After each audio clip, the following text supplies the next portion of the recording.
senhoras e senhores, sejam bem-vindos em mais um episódio aqui na nossa maratona aqui, onde eu estou respondendo dúvidas de vocês. E hoje eu separei mais 3 dúvidas pra gente bater um papo aqui. A primeira dúvida é do Rodrigo. Ele falou o seguinte: olá Fábio, tudo bem? Estou finalizando a preparação dos meus documentos e organizando minha ida à Itália. Porém, somente agora me atentei a um detalhe importante. Meus pais só se casaram depois do meu nascimento. Eu nasci em 1993 e eles se casaram em 2000, quando eu tinha 7 anos de idade. Pelo que eu entendi lendo o seu post na minha saga sobre a eleição da cidadania italiana, como os meus pais se casaram enquanto eu ainda era menor de idade, isso legitima o meu casamento ou isso não faz diferença, eu preciso fazer a eleição de qualquer forma? Obrigado desde já. Os seus vídeos estão ótimos, muito obrigado, querido.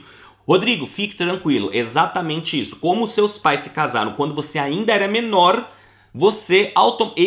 este casamento legitimou você como filho, então não se faz necessário nenhum outro tipo de documento. A sua cidadania é feita da mesma forma que todas as outras pessoas que têm que fazer por via administrativa. Fique tranquilo em relação a isso. O problema seria se eles tivessem se casado quando você já era maior, porque aí, e apesar que aqui também tem um outro detalhe, tá? Quem é o genitor que te transmite a cidadania? Por exemplo, digamos que é o seu pai, e aí não mudaria, não faria nenhum sentido, tá? Não faria nenhuma diferença, na verdade, porque a questão da legitimação, eu já falei isso no outro episódio, mas sempre convém reforçar, porque tem gente que de repente não ouviu ou assistiu outros episódios. A legitimação é feita de 2 formas para o procedimento de reconhecimento da cidadania italiana. Não estamos falando aqui de outras coisas, o nosso mundo é cidadania italiana, então estamos nos atentando somente a isso. Mas, porque poderia falar de exame de DNA, outras coisas que não vêm ao caso e não tem a ver com o processo de reconhecimento da cidadania italiana iuris sanguinis. Neste caso, iuris sanguinis, existem 2 formas. Ou o pai foi o declarante no nascimento do filho, então eu fui, por exemplo, no meu caso, se eu não tivesse sido casado com a mãe das minhas filhas, não importa, porque fui eu que fui e declarei tanto o nascimento da Isabela quanto o nascimento da Bruna. Então elas já nasceram com a minha legitimação. E como sou eu que transmito a cidadania para elas, não importa. Eu poderia não ter sido o casado, por exemplo, na época que elas nasceram, eu poderia não ter sido casado com a mãe delas. Agora, por outro lado, quando não existe o reconhecimento direto do genitor que transmite a cidadania para o filho, aí se faz necessário o casamento dos pais. No momento do nascimento, esse filho, ele era filho de pais casados civilmente? Sim, ok, ele foi legitimado. Os pais se casaram enquanto esse filho ainda era menor? Sim, então ele também é filho legítimo, entendeu? Então, de repente, você tá até com uma preocupação a mais, mas se você verificar quem te transmite a cidadania, é o genitor que foi quem te reconheceu. Então, também fique tranquilo em relação a isso. Tá bom, Rodrigo? A dúvida da Sandra é a seguinte: Fábio, me divorciei em 2012 e hoje vivo com outra pessoa no qual tive uma filha. Pensamos em nos casar oficialmente antes de iniciar o processo de reconhecimento na Itália. O antenato, no caso, é meu pai. Caso isso ocorra, tenho que apresentar também os documentos referentes ao processo de divórcio? Sim, Sandra. Acontece o seguinte: como você é divorciada, a legislação italiana diz o seguinte, que todo cidadão italiano ele é obrigado a manter o seu estado civil atualizado. O que isso significa? No momento que você vem para a Itália para fazer o seu processo de reconhecimento, a partir do momento que a sua certidão de nascimento for transcrita, você já é cidadã italiana reconhecida, ok? Muito bem. Naquele momento, o oficial vai falar, ok, agora, neste momento, nasce o seu direito, os seus deveres. Muito bem, aqui eu tô vendo que você nasceu, obviamente, eu tô vendo que você se casou a primeira vez e você se casou novamente.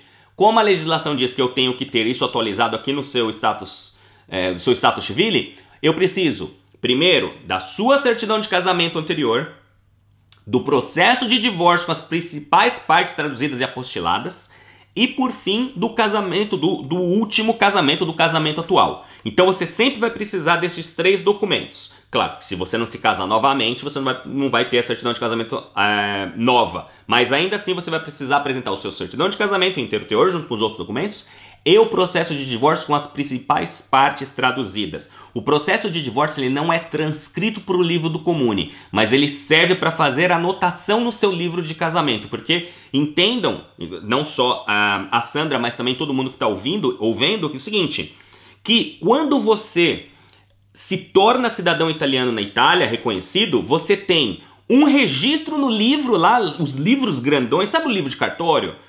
Na Itália é igual, você tem um livro de registro de nascimentos e um livro de registro de casamentos. Quando você se torna cidadão reconhecido, o que acontece? Você vai ter uma certidão, uma das folhas daquele livro gigante vai ser sua, você vai ter um número, um ato de nascimento, um número da sua certidão de nascimento italiana, que ela vai ser transcrita do original que você trouxe do Brasil. Então toda aquela certidão que você traduziu e apostilou, tudo aquilo que tiver traduzido vai passar para o livro do Comune. E o casamento também. E aí, quando você apresenta uma certidão de casamento onde vai ter a averbação de divórcio, o oficial ele vai transcrever isso para o livro, mas automaticamente, quando ele estiver colocando no sistema do Comune e colocar assim, casamento ainda está válido, o oficial vai ter que colocar não. Ok, para continuar, favor informar o número ou os dados do processo de divórcio. Então, isso é uma questão... Eu estou falando dos sistemas dos comunes que eu já trabalhei, eu já vi isso acontecendo. Pode ter comunes na Itália que não utilizam o mesmo sistema, porque isso muda de região para região, cada um tem um fornecedor, mas eu cansei de ver quando ela ia tentar emitir ou até cadastrar uma certidão de casamento, parava porque faltavam os dados do divórcio, porque ela tem que colocar todas as informações. E aí, quando ela está com o divórcio em mãos, ela vai colocar um ato, ou vai falar, eu não sei agora quais os detalhes específicos, se coloca naquele campo, e a partir do momento que aquele campo é preenchido, que ela clica em OK, aí sim ela consegue dar continuidade, finalizar a transcrição do casamento para poder então imprimir uma cópia ou mandar diretamente para o livro para ser impresso lá no livrão grandão, tá bom? Então são esses 3 documentos que você vai precisar. E por fim, a dúvida da Susan, que é a seguinte: Fábio, estou em busca das certidões para o reconhecimento da cidadania italiana e seus vídeos têm sanado muitas das minhas dúvidas. Muito obrigado, fico muito feliz, Susan, esse é o objetivo. Meu esposo está ajudando e fez muitas pesquisas sobre o reconhecimento da cidadania italiana. Ele acabou se deparando com um procedimento de reconhecimento via judicial, contratando um advogado italiano, e este advogado disse que não precisaria ir para a Itália para o processo de cidadania, do reconhecimento da cidadania italiana. Qual é a sua opinião sobre isso e se é viável esse processo? Estamos buscando ajuda, buscando esclarecimento para não colocarmos a carroça na frente dos bois. Bom, Susan, você perguntou assim, qual é a minha opinião sobre isso? Melhor do que dar a minha opinião, que infelizmente não, né? Minha opinião não vale de nada. Eu vou te dar dados concretos. Este subterfúgio que foi criado há mais ou menos 3 anos atrás, de que, opa, vamos fazer o seguinte, vamos ganhar mais dinheiro com os brasileiros que estão vindo para a Itália? Vamos! Então o que a gente vai fazer?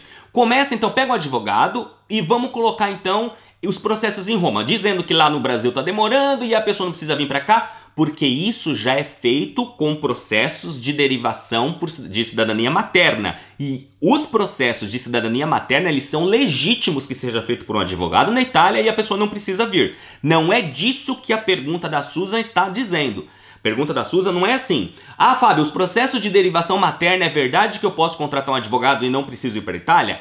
Isso é verdade, você não precisa vir para a Itália porque o advogado vai cuidar de tudo para você, porque aí é uma questão de reparação de direitos que foram suprimidos, porque filho de mulher que nasceu antes de 48 também tem que ter direito. Isso é uma coisa. Pergunta da Suzy é assim: ah, mas que ela ficou sabendo, o marido dela ficou sabendo, que pessoas estão fazendo cidadania administrativa, cidadania normal, sem que seja por via materna. Ou seja, a pessoa ela poderia vir para a Itália, ela tem todo o direito de vir para a Itália, fazer o processo num determinado comune e conseguir o processo de reconhecimento. Mas essas pessoas estão fazendo isso de outra forma. Então, Susan, ao invés de dar minha opinião, eu vou dar dados concretos. As primeiras pessoas que fizeram isso conseguiram, porque era uma coisa nova, chegou nos tribunais em Roma e isso aconteceu, mas eu não sei a partir de que número, 10, 20 processos, todo mundo começou a perceber e falou, peraí. Inclusive, na verdade, os consulados no Brasil começaram a receber as ordens de fazer a transcrição dos documentos e começou a dizer, peraí, por que vocês estão aceitando que essas pessoas solicitem judicialmente o pedido em Roma, sendo que elas têm direito total de ir para a Itália fazer o processo de forma administrativa ou fazer aqui no consulado? Aí, os tribunais em Roma começaram a perceber que é verdade. Por que essas pessoas estão fazendo isso? E a partir deste momento começaram a não aceitar ou não dar a causa ganha a estas pessoas. Infelizmente, as pessoas continuam vendendo esse tipo de coisa. E pior, quando uma pessoa vende algo desse tipo, e aí se você quiser tirar a prova dos 9, Susan, e todos vocês que estão ouvindo, se de repente vocês aí que caíram neste conto de que não precisa vir para Itália, a gente faz tudo para você, perceba no momento que chegar um contrato, porque pelo amor de Deus, você nunca vai fazer nada com alguém sem um contrato de prestação de serviços. E eu falo isso, né? Enfim, não preciso falar isso. Você não contrataria um advogado no Brasil sem um contrato, não é? Então, você também não contrataria um advogado na Itália sem um contrato, e nem um advogado na Itália sério te faria alguma coisa sem contrato, porque um contrato ele salvaguarda de ambas as partes.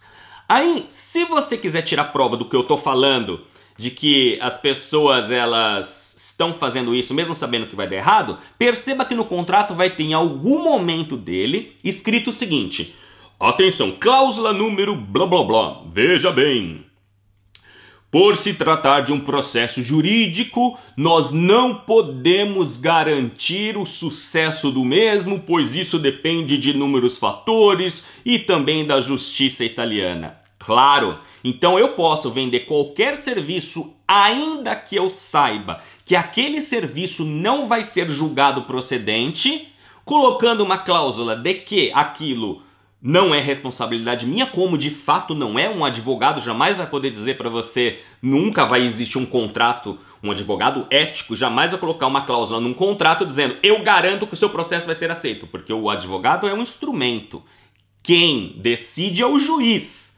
E aí é fácil fazer isso e vender, e depois que não der certo, falar, não, mas veja bem, porque não sei, olha, coincidentemente é o seu primeiro caso, todos os outros já tinham sido julgados com sucesso. Então, Susan, não caia nessa história.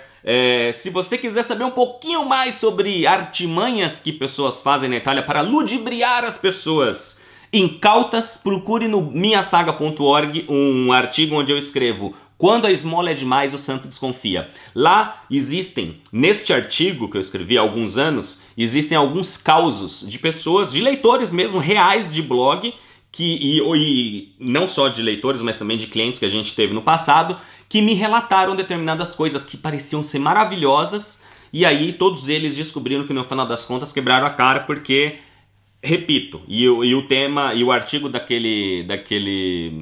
o título daquele artigo não poderia ser melhor, porque realmente quando a esmola é demais o santo desconfia. Tá bom? Muito bem, senhoras e senhores, espero ter mais uma vez ajudado vocês nessa sequência louca. Estamos caminhando, amanhã já é dia 20, então a gente já vai para os últimos 11 dias dessa maratona louca. E fique tranquilo, todos vocês que não receberam por um acaso, quando a gente terminar esse processo todo, essa loucura toda, se você não teve a sua dúvida respondida, fique tranquilo, todo mundo que estiver deixando seu e-mail ali bonitinho vai receber um e-mail depois meu, se a gente, enfim, estou bolando ainda como é que eu vou conseguir agradar a todos vocês que estão fazendo e deixando as dúvidas, porque o objetivo aqui é exatamente esse, que essas 900 e poucas pessoas, e provavelmente vai passar de 1000 pessoas, que já estão entrando em contato, todas elas vão receber, depois dessa maratona, um e-mail, onde eu vou bolar o que eu vou fazer para continuar ajudando vocês de alguma forma, tá bom? Então é isso, um grande abraço a todos, e a gente se vê então amanhã em mais um episódio dessa nossa maratona. Arrivederci!